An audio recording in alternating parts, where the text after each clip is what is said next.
Selamat Gereja Mount Moriah.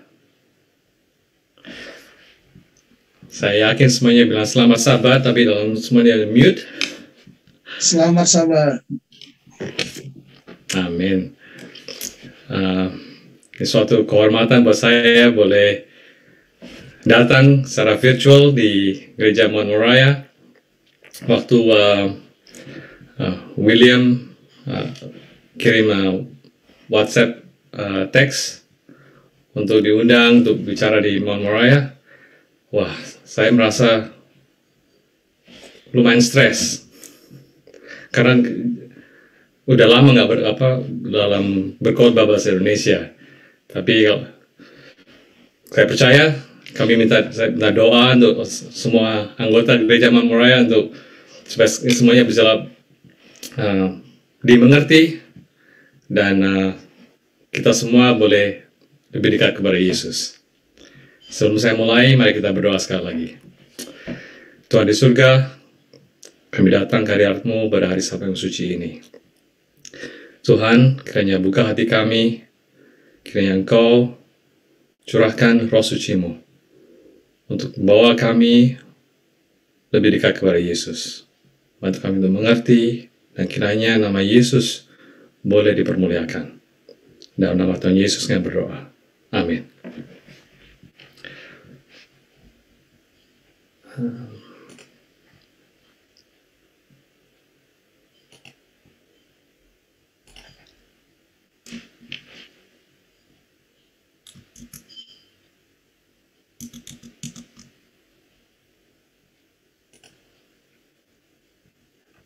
Ya.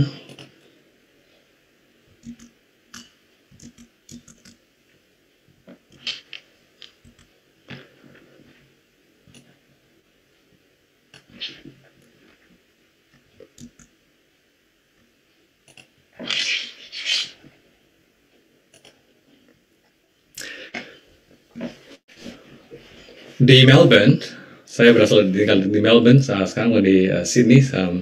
Di Melbourne, sekitar minggu lalu, hari Rabu pagi, 22 September, seekor burung, kita panggil namanya Red Wattle Bird. Burung ini terbang dan menabrak jendela kamar saya yang di atas. Nabrak jendela, sekali, dua kali, tiga kali, beberapa kali nabrak jendela di kamar saya. Setelah beberapa kali, rumah saya merasa rumah saya mulai bergoncang. Saya pikir, ini burung kecil ini nggak mungkin sekuat ini untuk bisa menggoncang rumah. Lalu Isabel dan Joseph, kedua anak saya, bertanya, "Papa rasa itu goncangan rumah itu?" Dalam 1 atau 2 detik, saya sadar kalau itu adalah gempa bumi. Dan gempa bumi itu ternyata gempa bumi yang terbesar di Melbourne. Walaupun cuma berlanjut cuma dalam 10 atau 15 detik.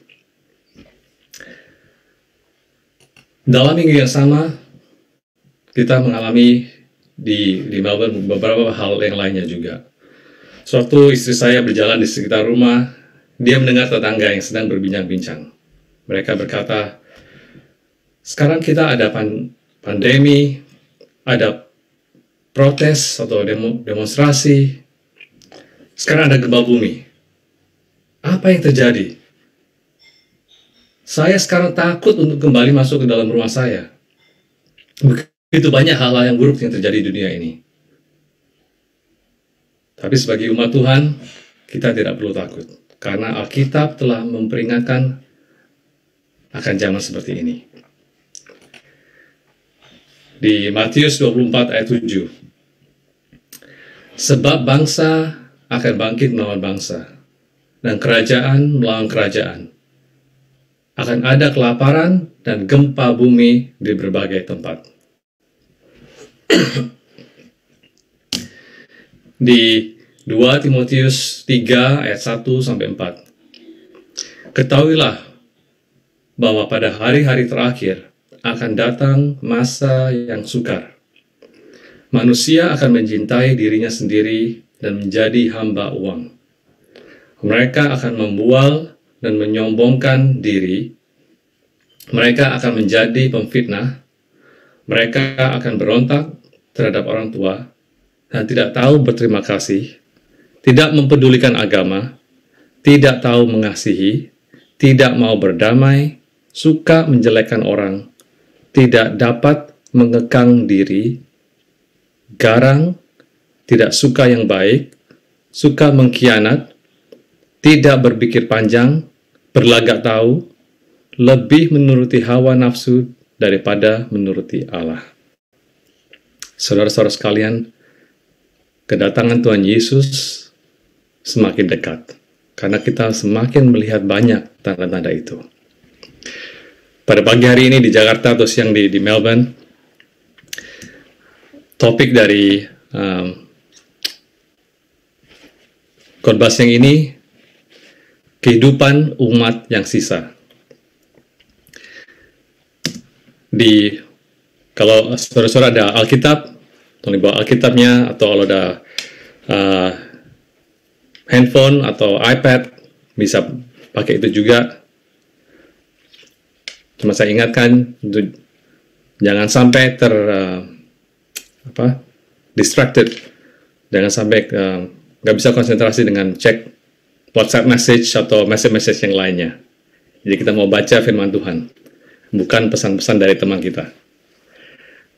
Oke, kita buka Wahyu pasal 10 ayat 9 sampai 11. Ayat 9. Lalu aku pergi kepada malaikat itu dan meminta kepadanya supaya ia memberikan gulungan kitab itu kepadaku. Katanya kepadaku, ambillah dan makanlah. Ia akan membuat perutmu terasa pahit, tetapi di dalam mulutmu ia akan terasa manis seperti madu. Ayat 10, lalu aku mengambil kitab itu dari tangan malaikat itu dan memakannya. Di dalam mulutku ia terasa manis seperti madu. Tetapi sesudah aku memakannya, perutku menjadi pahit rasanya. Maka ia berkata kepadaku, engkau harus bernubuat lagi kepada banyak bangsa dan kaum dan bahasa dan raja. Kita baca Wahyu 10 sampai 14 mungkin berulang kali. Ayat ini mengingatkan bagaimana Tuhan menunjuk atau mengangkat umat yang sisa untuk bernubuat lagi. Tanggal 22 Oktober tahun 1844. Sekitar 100.000 orang yang percaya dan begitu rindu menantikan kedatangan Yesus kembali telah membuat kesalahan. Saat matahari terbit pada tanggal 23 Oktober 1844. Mereka sangat kecewa. Salah satunya Hiram Edson. Dia menggambarkan pengalaman itu sebagai berikut. Hari itu telah berlalu, dan kekecewaan kami menjadi suatu kepastian. Harapan dan harapan terindah kami hancur. Dan semangat kami binasa. Mereka menangis dan menangis seperti yang mereka belum pernah alami sebelumnya. Bahkan kehilangan semua teman duniawi tidak ada bandingannya. Mereka menangis. Dia bilang kami menangis dan menangis sampai fajar menyingsing.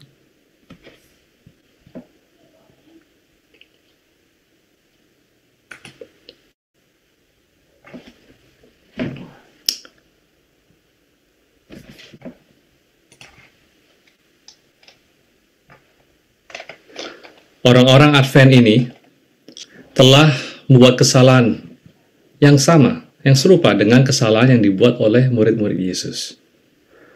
Para murid percaya pada ajaran umum bahwa Yesus akan menjadi raja dan menaklukkan semua musuh-musuh Israel. Mereka tidak membayangkan kalau Yesus akan disalibkan. Kekecewaan para murid ini menjadi penunjukan. Saudara-saudara, demikian pula kekecewaan orang-orang Advent ini menjadi penunjukan umat yang sisa. Banyak orang Advent waktu itu meninggalkan iman mereka setelah kekecewaan ini. Tetapi ada beberapa, mungkin sekitar 100 orang dari 100.000 orang, yang masih percaya bahwa Yesus telah memimpin mereka untuk lebih mempelajari firman Tuhan dan mengikuti kebenaran baru yang Tuhan tunjukkan kepada mereka. Dan dari beberapa orang ini, Tuhan membangkitkan sebuah gerakan yang pada akhirnya membawa kabar baik ke seluruh dunia.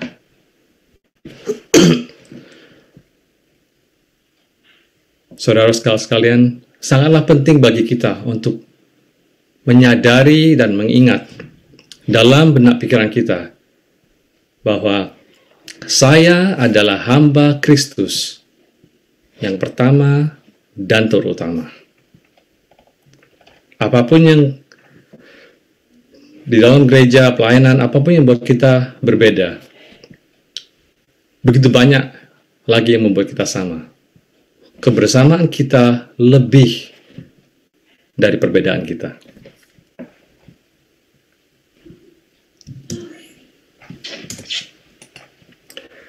Di pamflet halaman 113, ini tulisan Mrs. White, ada tempat untuk semua orang untuk bekerja. Bukan sebagian orang, tapi ada tempat untuk semua orang untuk bekerja. Asal-usul pendiri gereja Advent sebagian besar adalah orang-orang awam, seperti William Miller, dia salah seorang petani. Joseph Bates, dia seorang nahkoda kapal laut. James White, dia seorang guru sekolah. Setiap orang ini digerakkan oleh Tuhan untuk misi. Doa saya untuk masing-masing dari kita memiliki fokus yang jelas tentang keberadaan dan kehidupan kita. Semoga ini membakar dalam jiwa kita misi-visi yang telah Tuhan panggil untuk kita. Kita akan, pagi ini atau siang ini, kita akan belajar tentang prinsip-prinsip yang ada di dalam kehidupan para pionir kita. Kehidupan umat yang sisa. Prinsip-prinsip yang memotivasi, membimbing, menggerakkan mereka untuk melintasi berbagai perbatasan.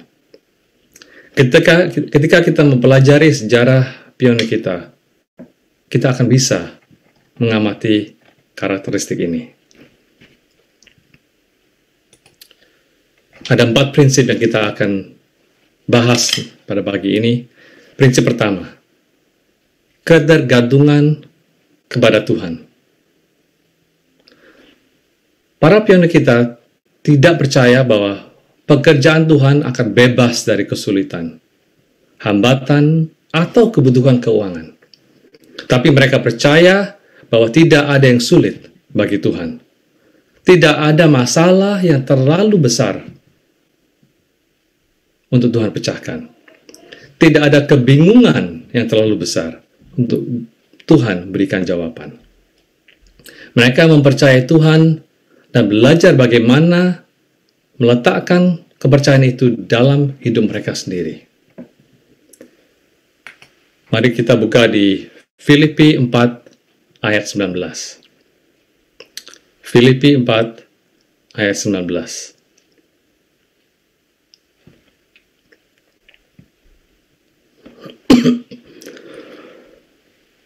Alkitab berkata, Allahku akan memenuhi segala keperluanmu menurut kekayaan dan kemuliaannya dalam Kristus Yesus.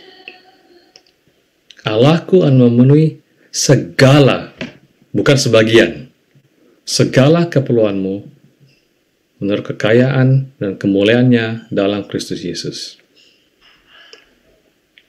Mungkin beberapa dari kita bergumul dengan kesibukan kita masing-masing. Mungkin sebagian dari kita kehilangan pekerjaan, menghadapi tantangan dalam bisnis. Mungkin ada tantangan dalam hubungan di dalam keluarga.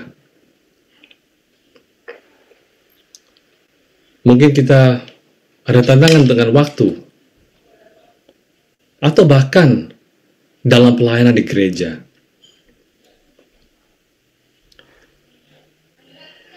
Apapun tantangan itu, Tuhan bisa berikan jawaban. Tuhan bisa berikan solusi. Di dalam pelayanan gereja, jika pekerjaan itu berasal dari Tuhan, Tuhan akan memberikan pimpinannya. Dan kita bisa menuntut janji Tuhan dari Filipi 4 ayat 19. Pada tahun 1901, Edward Sutherland dan Percy McGann, mereka baru saja memprakarsai pemindahan sekolah dari Old Battle Creek College to Berrien Springs di Michigan. Mereka ingin melihat sekolah di sana, di sekarang Andrews University, yang melatih para misionaris dan mengirim mereka ke ujung dunia. Sekolah ini telah memenuhi misi mereka sekarang. Pada saat itu, mereka menghadapi tantangan dalam hal keuangan. Jadi mereka memutuskan untuk pergi ke California untuk meminta dana.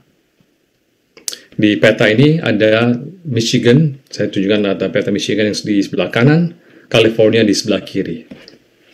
Ya, cukup jauh kalau naik mobil sekitar 36 jam, menurut Google Map. Jadi mereka memutuskan, Edward Sutherland sama Percy McGann, mereka memutuskan untuk pergi ke California untuk minta dana dari anggota gereja lainnya.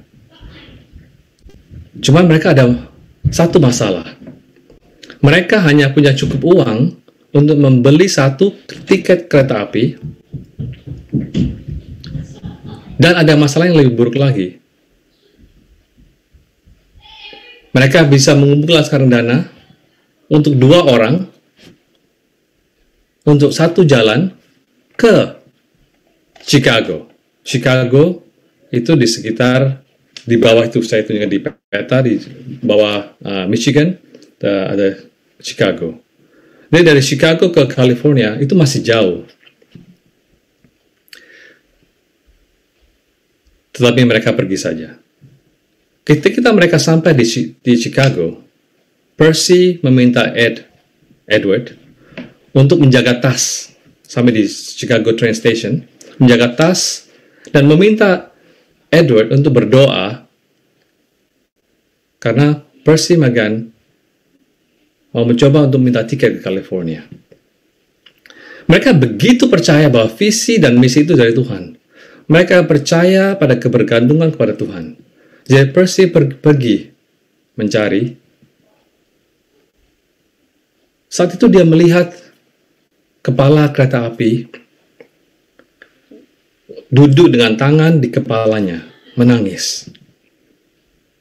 Percy bertanya apakah dia baik-baik saja. Dan dia mulai menceritakan kepada Percy McGann tentang tantangan hidup pribadi dan keluarganya. Percy kemudian meluangkan 2 jam untuk belajar Alkitab dengan kepala kereta api ini. Saya bisa bayangkan Edward terus berdoa, dan waktu itu nggak ada iPhone, nggak bisa melihat Find My Friends, atau lihat di mana ini si Percy kok nggak balik-balik selama 2 jam. Di akhir pelajaran Alkitab, kepala kereta api bertanya kepada Percy, untuk apa kamu datang ke kantorku. Terus Percy bilang kepada dia bahwa dia tidak punya cukup uang untuk membeli 2 tiket ke California. Kepala kereta api ini berkata, "No problem, tidak masalah. Ini, 2 tiket untuk ke California." Dia memberi tiket gratis ke Edward Sutherland dan Percy Magan. Wow. Mereka memiliki kebergantungan kepada Tuhan.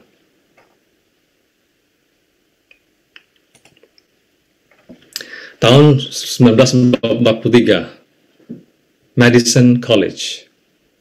Mereka mengalami cuaca buruk dengan angin yang panas. Akibat kekeringan, pohon buah-buahan mengering.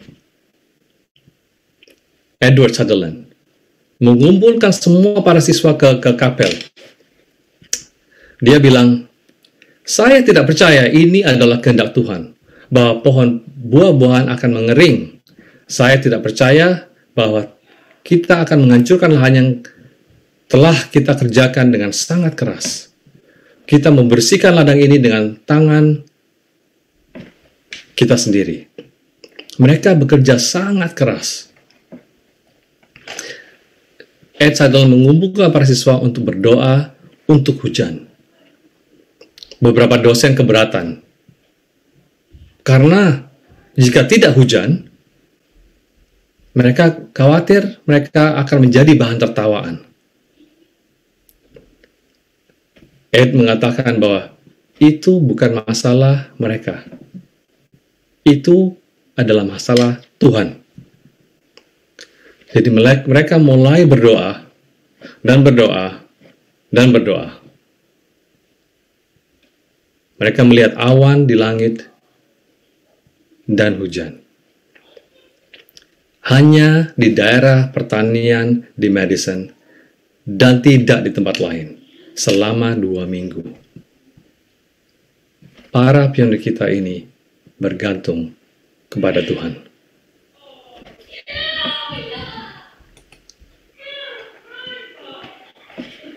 Quote dari Ministry of Healing, halaman 487, kita cenderung melihat ke sesama kita untuk simpati dan semangat, daripada melihat kepada Yesus. Dalam belas kasihan dan kesetiaannya, Tuhan sering mengizinkan orang-orang yang kita percayai untuk mengecewakan kita, agar kita dapat belajar kebodohan dari mempercayai manusia. Marilah kita percaya sepenuhnya dengan rendah hati pada Tuhan. Kita cenderung melihat sesama kita untuk memecahkan masalah kita. Tuhan akan membiarkan manusia mengecewakan kita, sehingga kita dapat lebih bergantung, dapat sadar untuk lebih bergantung kepada Tuhan. Apakah ada saudara kita yang pernah mungkin mengecewakan kita dalam pelayanan di gereja? Atau mungkin di tempat lainnya? Biarlah ini bisa mengingatkan kita untuk lebih bergantung kepada Tuhan.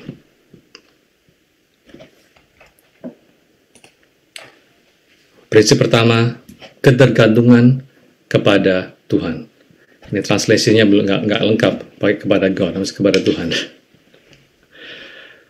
Prinsip kedua, komitmen yang teguh pada firman Tuhan dan roh nubuat.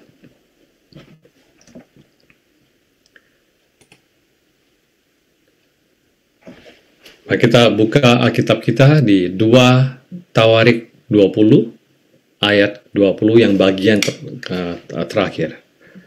2 Tawarik 20 ayat 20.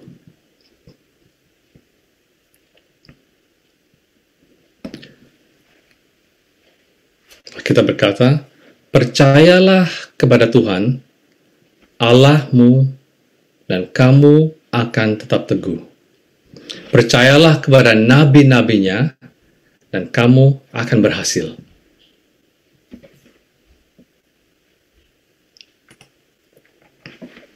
Ellen White memberikan dorongan kepada Joseph Bates untuk mencetak buku tentang hari Sabat dan menganjurkan James White untuk mencetak sebuah makalah kecil tentang topik yang sama. 2 bulan kemudian, Joseph Bates menerbitkan buku berjudul A Seal of the Living God. Meskipun tidak memiliki uang, James White menerbitkan sebuah makalah kecil, The Present Truth, pada bulan Juli 1849. Tahun berikutnya, 1850, James White menulis sebuah makalah berjudul The Advent Review and Sabbath Herald. Mungkin sebagian kita pernah dengar ya, Adventist World, Advent Review and Herald.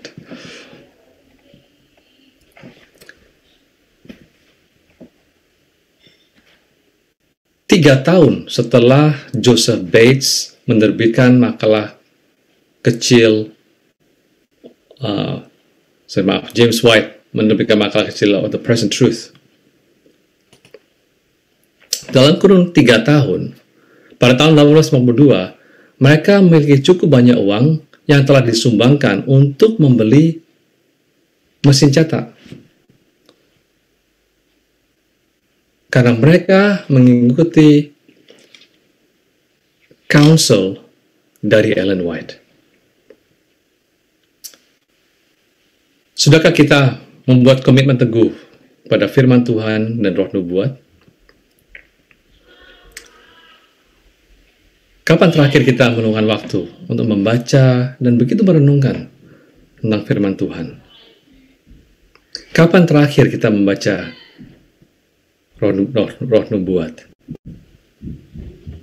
Kalau kita sudah baca, sudahkah kita mengikuti gaya hidup sejalan dengan Alkitab dan roh nubuat? Bagaimana dengan gaya hidup kita? Bagaimana dengan prinsip-prinsip kesehatan kita? Bagaimana dengan penggunaan media sosial? Bagaimana dengan cara kita mendidik anak-anak kita? Apakah kita terus mencari terang, hikmat dari firman Tuhan dan roh nubuat?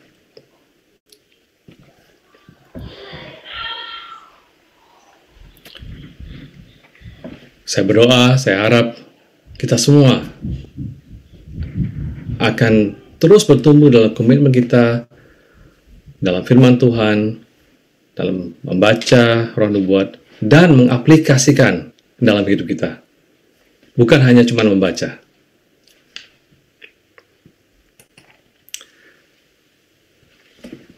Prinsip yang ketiga, penuh pengorbanan dan semangat.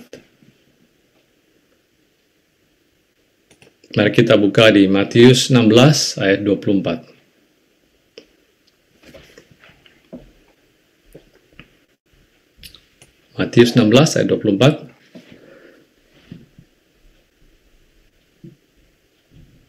Saya harap bisa dengar halaman-halaman Alkitab dibuka atau di tab. Matius 16 ayat 24. Lalu Yesus berkata kepada murid-muridnya, "Setiap orang yang mau mengikut aku, ia harus menyangkal dirinya, memikul salibnya, dan mengikut aku." Prinsip ketiga, penuh pengorbanan dan semangat.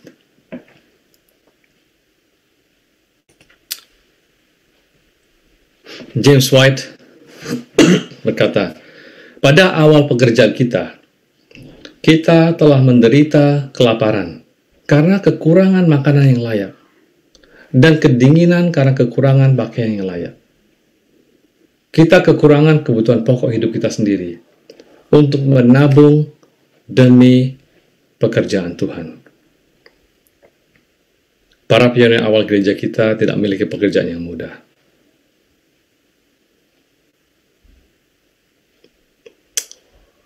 Pagi ini, anak saya yang kecil, Joseph, Dia suka baca buku sejarah, dia juga tahu tentang cerita tentang awal gereja kita. Dia bilang seperti ini, Papa, kayaknya kita tidak sebanding, pengorbanan dan semangat kita tidak sebanding dengan pionir-pionir kita. Karena mereka memberikan semua untuk pekerjaan Tuhan. Yusuf masih umur 10. Itu membuat saya berpikir, ya dia betul juga. Karena hidup kita begitu layak. Apakah kita seberapa banyak dalam waktu, dalam harta, dalam pikiran kita dedikasikan untuk pekerjaan Tuhan.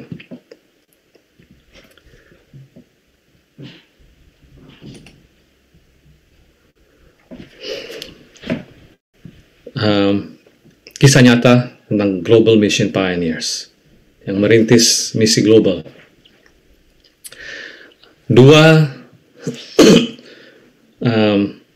orang sebagai perintis misi global. Mereka berbagi sepasang sepatu di antara dua dari mereka.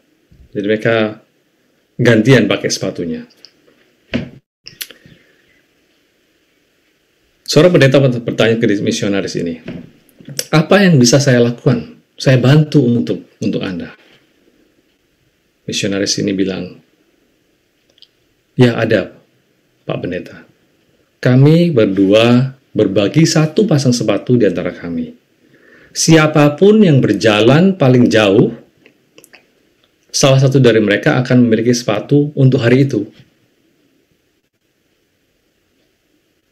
Walaupun yang satunya harus melewati jalan berbatu, tapi jalannya lebih pendek, mereka nggak bakal pakai sepatu. Jadi mereka gantian pakai sepatunya. Terus misionaris ini bilang kepada Pak Pendeta, bolehkah Anda membantu kami untuk mendapatkan sepasang sepatu lagi? Supaya kami berdua bisa memiliki sepatu untuk melakukan pelayanan mereka. Saudara-saudara sekalian, apakah kita memahami pengorbanan semacam ini?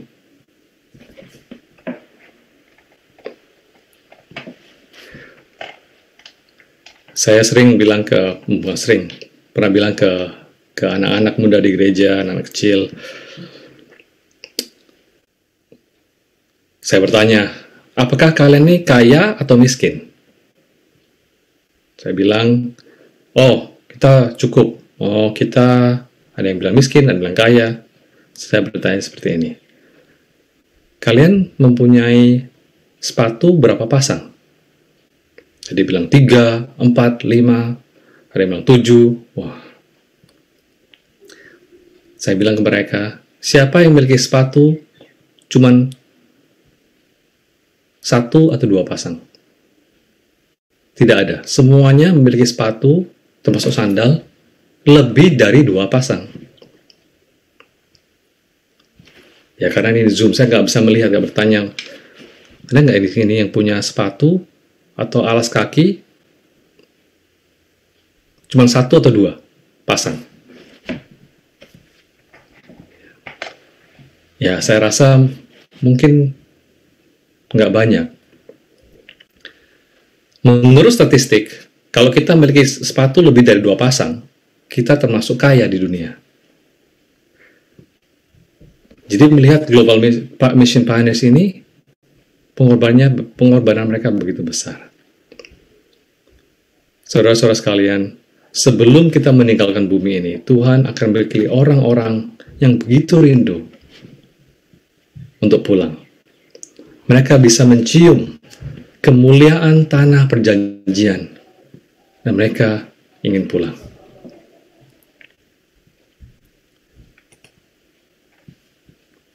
Prinsip pertama, ketergantungan kepada Tuhan. Prinsip kedua, komitmen yang teguh pada firman Tuhan dan roh nubuat. Ketiga, penuh pengorbanan dan semangat. Yang keempat, fokus pada misi.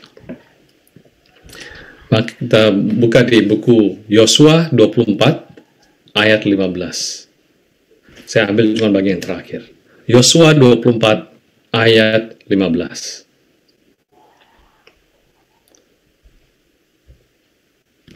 Yosua 24 ayat 15, Alkitab berkata, "Tetapi aku dan seisi rumahku, kami akan beribadah kepada Tuhan." Bahasa Inggrisnya kalau ditranslate, kami akan melayani Tuhan. We will serve the Lord.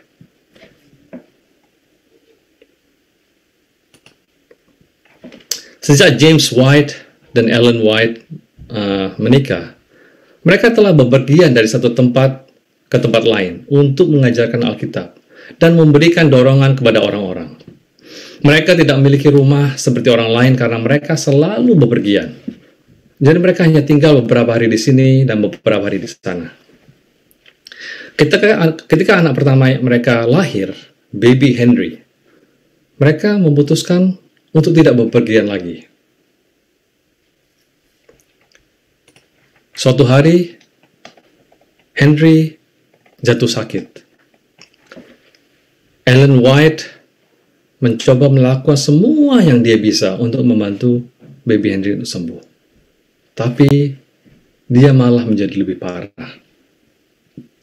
James dan Ellen White, mereka menjadi khawatir karena mereka melihat napas bayi itu semakin cepat dan berat dan tampaknya tidak sadarkan diri. Sepertinya tidak ada yang mereka lakukan untuk bisa membantu baby Henry. Jadi mereka memutuskan untuk meminta seorang perawat untuk datang untuk menjaga dan merawat Henry. Setelah beberapa saat, perawat memberitahu kepada ayah dan ibu, kepada James dan Ellen White yang sedih. Perawat itu berpikir kalau Henry tidak akan sembuh. Mereka telah berdoa dengan sungguh-sungguh agar Henry cepat sembuh. Tetapi tidak ada progres. Kemudian Ellen White menyadari bahwa karena bayi mereka tidak bepergian. Mereka tidak bekerja untuk kebaikan orang lain. Sekarang mereka takut Tuhan akan membiarkan bayi itu mati karena mereka terlalu mencintainya. Mungkin mereka mengutamakan bayi kecil yang manis ini daripada melakukan kehendak Tuhan. Mungkin ketika mereka melihat putra kecil mereka yang sakit, mereka mengingat ayat dalam Alkitab yang mengatakan, barang siapa mengasihi anaknya, laki-laki atau perempuan, lebih daripadaku, ia tidak layak bagiku. Matius 10 ayat 37. Mereka memikirkan bagaimana Tuhan di surga rela memberikan anaknya yang tunggal, Yesus Kristus, untuk datang ke dunia yang penuh dosa ini dan mati di kayu salib untuk dosa-dosa kita. Jadi sekali lagi, James dan Ellen White berlutut dan berdoa dan berjanji kepada Tuhan bahwa jika dia akan menyembuhkan baby Henry, mereka akan pergi kemanapun mereka dibutuhkan. Sejak saat itu, bayi ini mulai membaik sampai dia cukup sehat kembali. Dan mereka sangat bersyukur kepada Tuhan karena telah menyelamatkan nyawa baby Henry. Apakah kita sebagai, mungkin ada yang baru punya anak, dimana kita dulu lebih aktif di gereja, sekarang lebih kurang aktif, ataupun situasinya, mungkin waktu ini Tuhan panggil kita untuk kembali, untuk melayani, untuk menjadi berkat bagi orang lain lagi. Saya akan tutup dengan cerita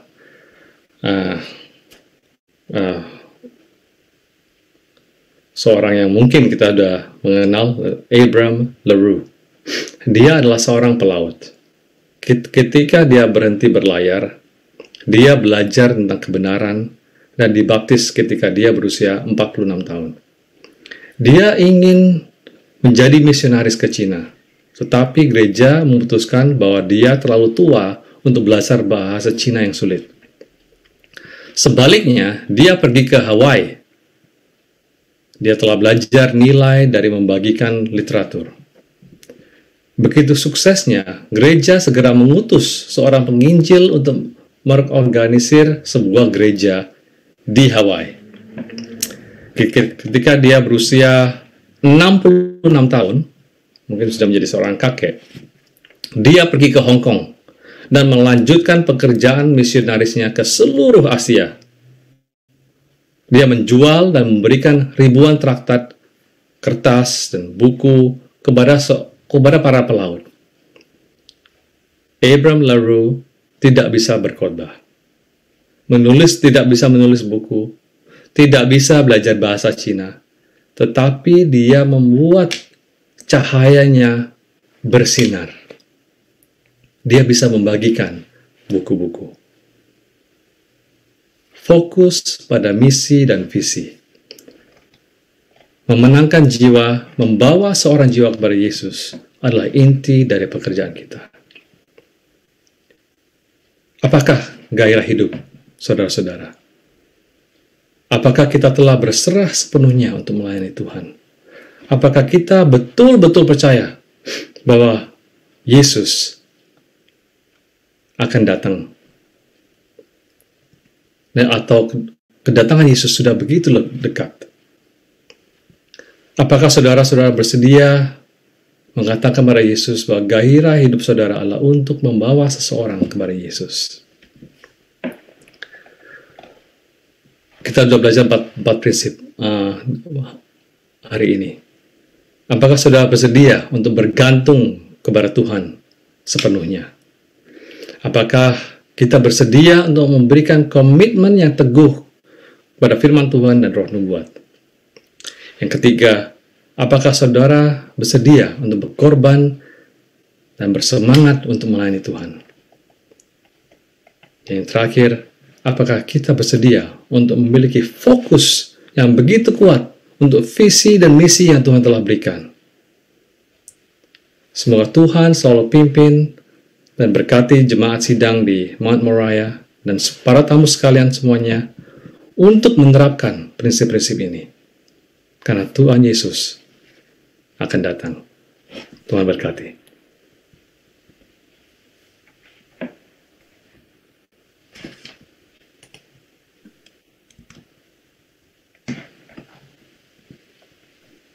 Amin. Terima kasih